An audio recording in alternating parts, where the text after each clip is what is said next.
చేసిన సినిమాలు తక్కువే అయినా యంగ్ హీరో రాజ్ తరుణ్తో ఎఫ్ఐఆర్ నడుపుతుందని బాగానే పాపులర్ అయ్యింది కుమారి 21 హెబ్బా.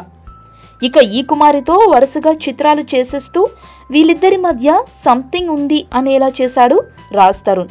టాక్ ఆఫ్ టాలీవుడ్గా మారిన ఈ విషయంలో మా మధ్యన ఉన్నది వృత్తిగత సంబంధమే గాని వ్యక్తిగత సంబంధం కాదని హెబ్బా అంటుంటే, హెబ్బాతో కెమిస్ట్రీ చాలా ఇష్టమని, తనతో ఇంకో 30 సినిమాలైనా చేస్తానని యంగ్ హీరో అంటున్నాడు. ఇప్పుడు వీళ్ళిద్దరి మధ్యలో మరో హీరో వచ్చాడని ఫిలిం సర్కిల్లో వార్తలు హల్చల్ చేస్తున్నాయి.